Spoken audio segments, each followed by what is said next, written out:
عظمت و کبریائی اس مالک الملوک کے لیے خاص ہے۔ اس نے ہمیں پیدا فرمایا اور ہماری رشد و ہدایت کے لیے انبیاء اور رسول بھیجے، ہماری تربیت کے لیے، ہمیں راہ راست پہ چلانے کے لیے اپنی کتابیں نازل کی اور ہماری یہ رہنمائی فرمائی کہ فلاں چیزیں تمہاری دنیا کے لیے اور تمہاری آخرت کے لیے نقصان دہ ہیں، اور فلاں چیزیں تمہاری دنیا اور تمہاری آخرت کے لیے فائدہ مند ہیں۔ اس رب ذوالجلال کی بے شمار رحمتیں ہوں، انگنت درود و سلام ہوں، لا تعداد انعام و اکرام ہوں، سید الاولین والآخرین، امام الانبیاء والمرسلین، رحمت للعالمین کی ذات گرامی پر، جنہوں نے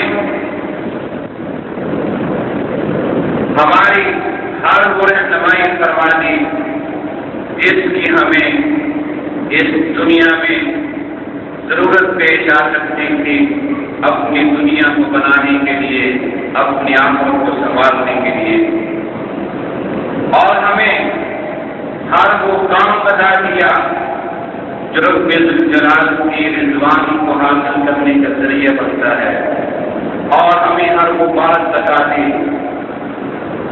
جو اس دنیا میں انسان کی عزت، احترام، عقیدت کا باعث ہے، اور ہر وہ چیز بتا دی جو اس دنیا میں انسان کی ذلت، بدنامی اور تباہی اور بربادی کی ضامن ہے۔ رب ذوالجلال کی بے شمار رحمتیں ہوں ان مقدس ہستیوں پر، صحابہ کرام پر، تابعین اعظام پر، محدثین کرام پر، اولیاء اعظام پر، علماء کرام پر، جو ہر زمانے میں اللہ کے بندوں کی ہر لحاظ سے رہنمائی فرماتے رہے، انہیں گناہوں اور معصیتوں سے بچانے کے لیے اپنی تمام قوتیں اور صلاحیتیں پورے کار لاتے رہے۔ رب ذوالجلال قرآن حکیم میں فرماتے ہیں والذین یؤتون المؤمنین والمؤمنات بغیر ما اکتسبوا، کہ وہ لوگ جو مومن مردوں اور مومن عورتوں کو نہ کرتا گناہوں کے عوض میں اذیت پہنچاتے ہیں، انہیں تکلیف دیتے ہیں، انہیں اذیت دیتے ہیں ایسی باتیں کر کے جو انہوں نے نہیں کی ہوتی، فقط احتملوا بہتانا واثما مبینا، جو لوگ اہل ایمان کو اس طرح اذیت دیتے ہیں یہ بہت بڑا گناہ اور واضح گناہ اپنے نام اعمال میں شامل کر لیتے ہیں۔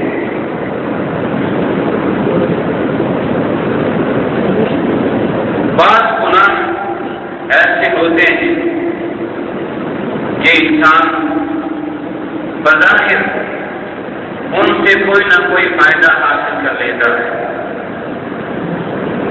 جھوٹ بول کر کسی سزا سے بچ جائے گا، رشوت لے کر بظاہر اپنے مال میں اضافہ کر لے گا، کام توڑ کر بظاہر اپنی تجارت کو بڑھا لے گا، لیکن کچھ گناہ ایسے ہوتے ہیں جن کا کوئی ظاہری فائدہ نہیں ہوتا، اس کے نقصان ہی نقصان ہوتے ہیں، لیکن انسان پھر بھی ان سے اجتناب نہیں کرتا۔ کوئی گناہ بھی کسی قسم کا فائدہ نہیں دیتا، اگر کسی کو فائدہ نظر آتا ہے تو یہ اس کی نگاہ اور اس کے دل و دماغ کی غلطی ہوگی، لیکن پھر بھی انسان سمجھتا ہے کہ عمل سے مجھے یہ فائدہ حاصل ہوا ہے، لیکن بہت سے ایسے گناہ ہیں جن کا نہ کوئی ظاہری فائدہ ہے نہ باطنی فائدہ ہے، بلکہ اس گناہ کی صورت میں انسان اپنی صحت بھی برباد کرتا ہے، اپنی دنیا بھی تباہ کرتا ہے، اپنی آخرت بھی برباد کرتا ہے۔ اور ان گناہوں میں سے جیسا میں نے عرض کیا تھا کہ امراض قلوب میں سے، دل کے امراض میں سے، دل کی بیماریوں میں سے ایک بیماری حسد کی بیماری ہے۔ ایسی بیماری ہے، ایسا گناہ ہے کہ جس کے بدلے میں انسان کو کچھ حاصل نہیں ہوگا۔ دوسروں پر اللہ کی نعمتوں کو دیکھ کر، اللہ کے احسانات کو دیکھ کر اپنے دل میں پھرتا ہے، جلتا ہے، اپنے آپ کو حسد کی آگ میں جلاتا ہے، اپنی صحت کو برباد کرتا ہے، اور ساتھ ساتھ اپنے نیک اعمال کو برباد کرتا ہے، اللہ کو ناراض کرتا ہے، لوگوں کی نگاہوں میں ذلیل ہو جاتا ہے، دنیا بھی برباد کرتا ہے، آخرت بھی برباد کرتا ہے، اس کے ہاتھ کچھ نہیں آتا ہے۔ لیکن پھر بھی انسان اس عمل کو نہیں چھوڑتا۔ حسد یہ وہ گناہ ہے کہ آسمانوں پر سب سے پہلی معصیت اگر وہ ہوئی تو حسد کی بنا پہ ہوئی، اور اس زمین پر بھی انسان کی پیدائش کے بعد سب سے پہلا گناہ جو ہوا وہ بھی حسد کی بنا پہ ہوا۔ آسمانوں میں رب ذوالجلال کی سب سے پہلی معصیت شیطان نے کی۔ جب رب ذوالجلال نے حکم دیا کہ آدم علیہ السلام کو سجدہ کرو، تو شیطان نے حسد کی آگ میں جلتے ہوئے رب ذوالجلال کی اطاعت کرنے سے انکار کر دیا۔ ابلیس کو بھی حسد تھا کہ آدم کو رب ذوالجلال نے یہ اعزاز بخشا ہے کہ اپنے ہاتھوں سے پیدا کیا، اور رب ذوالجلال نے حضرت آدم کو یہ اعزاز بخشا کہ اسے مسجود ملائکہ بنا دیا۔ رب ذوالجلال نے حضرت آدم کو یہ عزت عطا کی کہ وَعَلَّمَ آدَمَ الْأَسْمَاءَ کہ سارا علم جو فرشتوں کو نہیں تھا حضرت آدم کو عطا کر دیا۔ رب ذوالجلال نے حضرت آدم کو یہ اعزاز بخشا کہ انہیں جنت عطا کی۔ شیطان ان چیزوں کو، ان نعمتوں کو برداشت نہ کر سکا، اور حضرت آدم کے ساتھ حسد کرتے ہوئے رب ذوالجلال کی اطاعت کرنے سے انکار کر دیا۔ سب سے پہلی معصیت جو آسمانوں پہ تھی اس کا سبب بھی حسد تھا۔ اور پھر زمین پر انسانوں کی پیدائش کے بعد جو سب سے پہلا جرم ہوا، سب سے پہلی معصیت ہوئی، وہ انسانی قتل تھا۔ حضرت آدم کے بیٹے قابیل نے اپنے حقیقی بھائی حابیل کو قتل کیا۔ اس جرم کی وجہ بھی حسد تھی۔ گویا زمین و آسمان پہ سب سے پہلی معصیت اور سب سے پہلا گناہ جو ہوا اس کا سبب حسد تھا۔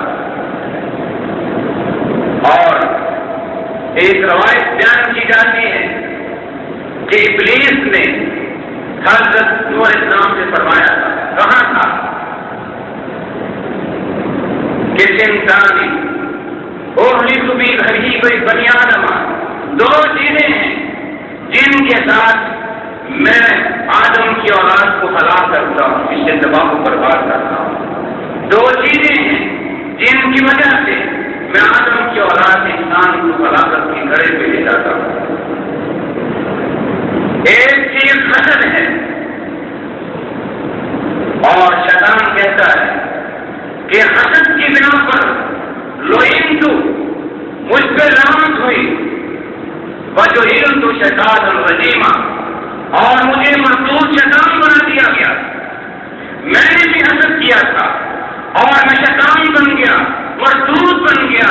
اب اسی حسد کی وجہ سے میں اولاد آدم کو تباہ و برباد کرتا ہوں۔ بنی آدم کے دل میں اپنی بھائیوں کے بارے میں حسد پیدا کرتا ہوں، اور یہ حسد جس طرح میری بربادی کا سبب بنا، یہی حسد انسان کی تباہی کا ذریعہ بنتا ہے۔ دوسری چیز کہتا ہے کہ ہرس ہے، اور اللہ تعالیٰ نے حضرت آدم کو جنت عطا کی تھی، ساری نعمتیں عطا کر دی، لیکن میں نے پھر بھی حضرت آدم کے دل میں ہرس پیدا کر کے اس سے اللہ کی معصیت کروا لی۔ اب بھی میں اولاد آدم کے دل میں یہ ہرس پیدا کر کے اس اولاد آدم کو تباہ و برباد کرتا ہوں۔ وہ شیطان نے اپنے دو بڑے حربے بتا دیے کہ یہ دو چیزیں ہیں جن کی وجہ سے میں انسان کو ہلاکت میں بربادی میں ڈالتا ہوں، ایک حسد ہے اور ایک ہرس ہے۔ اسی لیے سید کائنات نے فرمایا کہ لا یجتمعان فی قلب عبد الایمان والحسد، کہ کسی بھی بندے کے دل میں دو چیزیں جمع نہیں ہو سکتی، کہ اس کے دل میں ایمان بھی ہو اور مومنوں کے بارے میں حسد بھی ہو۔ کسی مومن کے دل میں یہ دو چیزیں ایمان اور حسد یہ جمع نہیں ہو سکتا، یا ایمان ہوگا یا حسد ہوگا۔ اگر وہ ایمان کا دعویٰ کرتا ہے کہ میں مومن ہوں لیکن اپنے بھائیوں کے ساتھ حسد بھی کرتا ہے تو ایمان کا محض دعویٰ ہے، اس کے دل میں خالص ایمان نہیں۔ اور آپ نے فرمایا کہ لا یزال الناس بخیر ما لم یتحاسدوا، کہ لوگ خیر و عافیت کے ساتھ رہیں گے جب تک ایک دوسرے کے ساتھ حسد نہیں کریں گے۔ جب اہل ایمان میں اپنے بھائیوں کے بارے میں حسد پیدا ہو جائے گا تو یہ مومن خیر و عافیت کے ساتھ نہیں رہیں گے، بلکہ یہ حسد ان کو تباہ و برباد کر دے گا۔ یہ حسد ہے کیا چیز جس کی اس قدر مذمت ہے؟ یہ شیطان کا آلہ ہے، شیطان کا حربہ ہے، انسان کو برباد کرنے کا، انسان کو ہلاک کرنے کا۔ یہ حسد کیا ہے جو ایمان کے ساتھ دل میں نہیں ٹھہر سکتا؟ یہ حسد کیا ہے جو قوموں کی تباہی اور بربادی کا سبب بنتا ہے؟ حسد یہ ہے کہ کسی انسان پر اللہ کی نعمت ہو اور ہم اس نعمت سے محروم ہوں، بجائے اس کے کہ ہم بھی اللہ سے دعا کریں کہ اللہ جس طرح تو نے اپنے فلاں بندے پہ یہ نعمتیں کی ہیں مجھے بھی ان نعمتوں سے نواز دیں، مجھے بھی یہ نعمتیں عطا کر دیں، بجائے اللہ سے یہ نعمتیں مانگنے کی اللہ کے فیصلے پہ تنقید کرتا ہے، اللہ کے فیصلے پہ اطاعت کرتا ہے کہ اللہ تو نے اپنے بندے کو کیوں دیا ہے، تو نے اپنے بندے کو اس نعمت سے کیوں نوازا ہے، تیرا فیصلہ غلط ہے، تیرا دینا غلط ہے۔ حسد کر کے رب ذوالجلال کے فیصلے پہ تنقید کرتا ہے کہ اللہ تو نے اس بندے کو یہ نعمت دے کے غلطی کی ہے، اور چاہتا ہے کہ میرے اس بھائی سے یہ نعمت چھن جائے۔ یہ ہے حسد، اور یہ ایسی بیماری ہے جو انسانوں کی تباہی اور بربادی کا سبب بنتی ہے۔ اس لیے سید کائنات نے اپنی امت کو منع فرما دیا، فرمایا کہ ولا تحاسدوا ولا تدابروا ولا تباغضوا ولا تخندعوا ولا تناجشوا ولا تجسسوا ولا تحسسوا وكونوا عباد الله اخوانا، کہ لوگوں ایک دوسرے کے ساتھ حسد نہ کیا کرو۔ اگر اگر تم نے اپنے ہی بھائیوں کے ساتھ حسد کیا تو یہ تمہاری محبت و الفت کے ختم ہو جانے کا ذریعہ بن جائے گا۔